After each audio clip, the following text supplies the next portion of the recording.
RSS के मौजूदा chief Mohan Bhagwat ने एक बार फिर मुसलमानों को नसीहत की है कि मुल्क के मुसलमानों को इंतहा पसंदी के ख़िलाफ़ खड़े होने की ज़रूरत है। अफ़ग़ानिस्तान में तालिबान की 2 दहाई के बाद इक़्तिदार में वापसी पर हिंदुस्तानी मुसलमानों को नसीहतें देने का सैलाब सा आ गया है।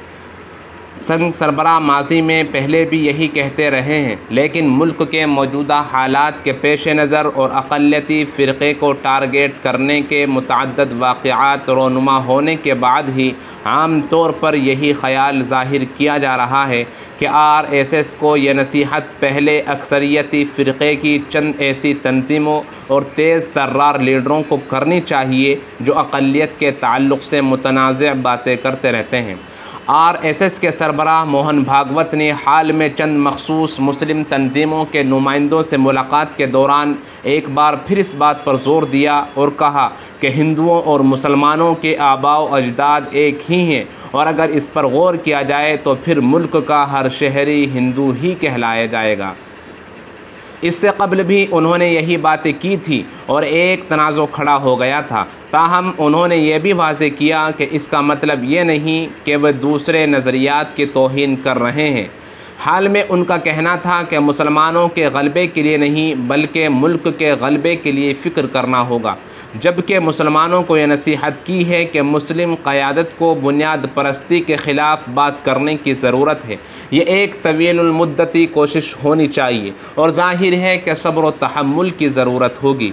ये हम सब के लिए एक तवील और सख्त इम्तिहान भी है।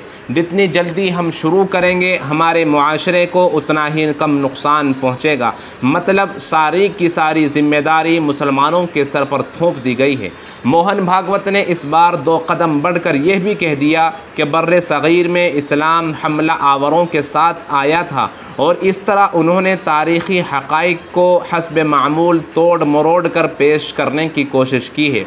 हालांकि इस वक्त मुल्क में जो सूरत हाल है उसमें आरएसएस के सरबराह को इंतहा पसंदी के हवाले से मुसलमानों को मशवरा देने के बजाय हिंदू तंजीमों को देना चाहिए, क्योंकि मुल्क की शिमाली रियासत उत्तर प्रदेश समेत दीगर 5 रियासतों के असम्बली इंतखाबात से पहले चंद इंतहा पसंद ग्रुप मुसलमानों को खुलेआम तशद्दुद का निशाना बना रहे हैं। हाल में कानपुर में एक रिक्शे वाले और फिर एक चूड़ी फरोश की बिला वजह पिटाई की गई। गुज़िश्ता चंद साल के दौरान ऐसे अनगिनत वाक़यात पेश आए हैं। कुछ एहतिजाज और उन वाक़यात के ख़िलाफ़ आवाज़ उठाए जाने के बाद आम तौर पर मुसलमान न सिर्फ सब्र व ज़ब्त का मुज़ाहिरा कर रहे हैं बल्कि अक्सरियती फ़िरक़े के बाशऊर अफराद और तंजीमों से हाथ मिलाकर अपनी बात अरबाब इक़्तिदार तक पहुँचाने की कोशिश कर रहे हैं।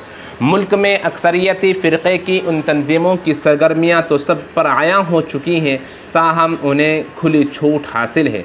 मारूफ़ स्कॉलर ज़फ़रुल इस्लाम की इस बात से इत्तिफ़ाक़ किया जा सकता है कि मोहन भागवत जी मुल्क में इस्लामी तारीख़ से मुतअल्लिक़ भी किस्ब गोई से काम ले रहे हैं। इस्लाम हिंदुस्तान हमला आवरों के साथ कभी नहीं पहुँचा, बल्कि हकीकत यह है कि मुल्क में इस्लाम सूफ़ियाए किराम ने फैलाया और मुस्लिम हुक्मरानों की आमद से बहुत पहले ही इस्लाम इस खित्ते में पहुंच चुका था और तारीख़ गवाह है कि मुस्लिम हुक्मरानों ने कभी भी इस्लाम की तबलीग व इशाअत की कोशिश नहीं की। मुल्क का जायज़ा लें तो तारीख़ के एतबार से मुल्क की सबसे पहली मस्जिद जनूबी हिंद की रियासत केरला के में वाक़ है। ये एक ऐसा इलाक़ा है जहाँ मुस्लिम हुक्मरानों ने कभी भी हमला नहीं किया। अरब क़ब्ल इस्लाम इस इलाक़े से तिजारत करते रहते थे। दरअसल आरएसएस एक कौम परस्त सख्तगीर तंजीम के तौर पर मारूफ़ है और दुनिया के तरक्की याफ्ता ममालिक में हमेशा संघ और उसके हमनवा तंजीमों पर तनकीद होती रहती है। इसलिए अंदरून मुल्क इन तंजीमों को इस तरह के प्रोग्राम करने पड़ते हैं और एतदाल पसंद ज़ाहिर करना पड़ता है। अलबत्ता हकीकत यह है कि चंद साल के दौरान ये सब एक एजेंडे के तहत अक़लियती फ़िरक़ों को दबाने के लिए किया जा रहा है। इन सरगर्मियों पर हुक्मरान जमात की खामोशी इन अनासिर के हौसले बुलंद किए हुए हैं। आरएसएस के सरबराह का ये बयान वक्त का ऐसा है जब TV, news channels, social media और आम तौर पर सभी तालिबान के हवाले से बहस में डूबे हुए हैं। दरअसल इस बहस में गर्मा गर्मी उस वक्त पैदा हुई जब शायर और नग़मा निगार जावेद अख्तर ने तालिबान को वहशी बताते हुए RSS का मुवाजना भी तालिबान से कर दिया था। इन बहस में पड़े न्यूज़ चैनल्स और मुफक्किरीन मुल्क में मुसलमानों पर सरेआम तशद्दुद पर तवज्जो नहीं दे रहे हैं, जो एक मामूल बन गया है।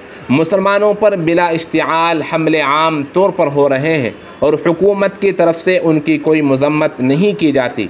इससे पहले एक रिक्शा वाले की पिटाई का जिक्र किया गया। एक 35 साला रिक्शा ड्राइवर को कानपुर की गलियों में तशद्दुद का निशाना बनाया जा रहा था और उनकी छोटी सी बच्ची तशद्दुद पर आमादा अफराद से अपने बाप को बचाने के लिए दाद व फरियाद कर रही थी। रिक्शा ड्राइवर को हिंदुस्तान जिंदाबाद, जय श्री राम जैसे नारे लगाने पर मजबूर किया जा रहा था। मध्य प्रदेश के शहर हिंदौर में भी एक चूड़ी फ़रोख्त करने वाले मुसलमान की वीडियो सामने आ गई, जिसके एक हुजूम पिटाई कर रहा था। लेकिन हैरान कुन तौर पर पुलिस ने तस्लीम अली को दूसरे दिन गिरफ्तार कर लिया और उस पर एक नाबालिग लड़की से ज़्यादती करने का इल्ज़ाम लगाया, हालांकि तस्लीम फरियाद कर रही थी।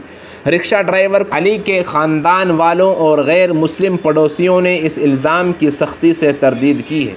मुल्क के कई शहरों में मुसलमानों को तशद्दुद का निशाना बनाने के इन 2 वाक़यात के अलावा भी अगस्त में बहुत से दूसरे ऐसे वाक़यात पेश आए हैं।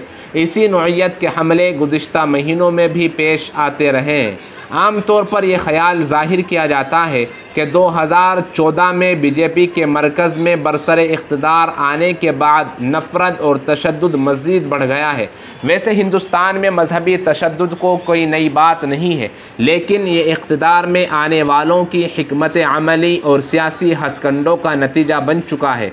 गुज़िश्ता चंद साल के दौरान मजहबी तक़सीम में इजाफ़ा हुआ और इसमें शिद्दत पैदा हो गई है। हुकूमत ने इसका इजहार ज़रूर किया है कि उसकी नज़र में मॉब लिंचिंग बुरी चीज़ है, चाहे जहाँ भी हो, लेकिन अमन व अमान रियासतों की ज़िम्मेदारी है और उन्हें ही इससे निमटना है, जबकि मीडिया पर जानिबदारी का इल्ज़ाम भी लगाया जाता है। हाल में मुल्क के कुछ इलाक़ों में अक़लियती फ़िरक़े पर हमले का एक नया अंदाज़ और सिलसिला शुरू हुआ है, यानी पेशावर मुसलमानों जैसे फल फरोश, दर्जी, बिजली का काम करने वाले, रिक्शा चलाने वाले और ऐसे मजदूरी पेशा अफराद को निशाना बनाया जा रहा है जो कि मुश्तरका समाज का हिस्सा है। दरअसल इन अनासिर का मकसद कौम परस्ती के नाम पर उनका माशी इस्तिहसाल करना है। इसलिए मोहन भागवत के लिए ये लाजमी हो जाता है कि वो मुसलमानों के साथ साथ अक्सरियत के ऐसे अनासिर को भी नसीहत करें जो मुल्क और श्री राम के मुक़द्दस नाम का इस्तिहसाल कर रहे हैं, जो हमेशा खैर सगाली और भाईचारे की अलामत बने रहे।